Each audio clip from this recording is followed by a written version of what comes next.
भारत आबादी के लिहाज से दुनिया का दूसरा बड़ा मुल्क है और मुसलमान भारतीय आबादी का 14% से जायद हैं। तालीम की कमी और शरह आबादी में इजाफे की वजह से भारत में रहने वाले मुसलमान मुआशी तौर पर दीगर कौमियतों से कमज़ोर हैं। लाखों मुसलमान खत्ते गुर्बत से नीचे की जिंदगी गुजारने पर मजबूर हैं। हजारों खानदान झोंपड़ियों और टीन से बनी छतों के नीचे रहते हैं। कई हजार मुसलमान खानदान ऐसे हैं जिन्हें सुबह की रोटी मयस्सर आ जाए तो शाम को कहां से आएगी की फिक्र में लगे रहते हैं। ईद उल अज़हा ऐसा मौका होता है जब इन गरीब भारतीय मुसलमानों को उम्मीद होती है कि खुदा की नेमतों से माला माल खुशहाल मुसलमान उनके लिए भी ईद कुर्बान पर गोश्त का हिस्सा जरूर निकालेंगे। इसी उम्मीद को यकीन में बदलने के लिए अल खैर फाउंडेशन ने भारत की जनूबी रियासतों में आबाद मुसलमानों में ईद कुर्बान की खुशियां बांटने का अहद किया। अल खैर फाउंडेशन की तरफ से हजारों कुर्बानी के जानवर कुर्बान करके इन लोगों में गोश्त तकसीम किया गया। अल खैर के रजाकारों ने मुख्तलिफ मकामात पर कुर्बानी के जानवर ज़िबा किए और गोश्त थैलों में डालकर गुर्बत ज़दा खानदानों के बच्चों, बूढ़ों और खवातीन तक पहुंचाते रहे। सैकड़ों मुसलमान खानदान ऐसे भी हैं जो गोश्त को पकाने के लवाजिमात की सकत तक नहीं रखते।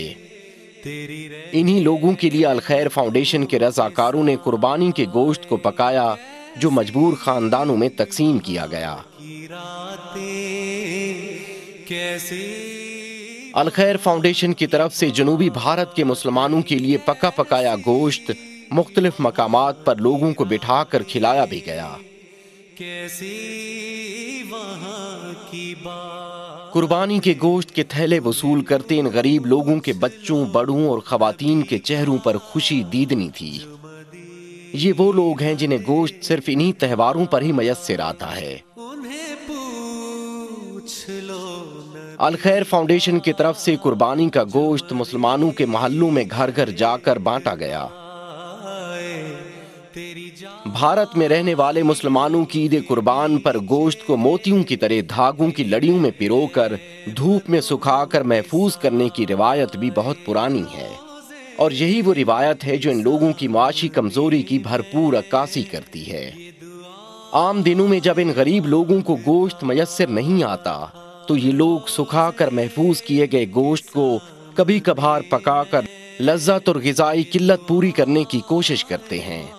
अल खैर फाउंडेशन की तरफ से तकसीम किए गए कुर्बानी के गोश्त को खवातीन ने लड़ियों में पिरोकर घर के सहनों में सुखाने के लिए भी छोड़ दिया।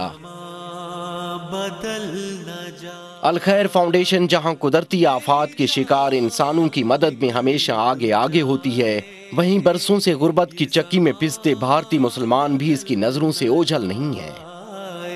अल खैर फाउंडेशन की भारतीय मुसलमानों को की मुसर्रतों में शरीक करने की ये काविश इसकी भरपूर गमाजी करती दिखाई देती है।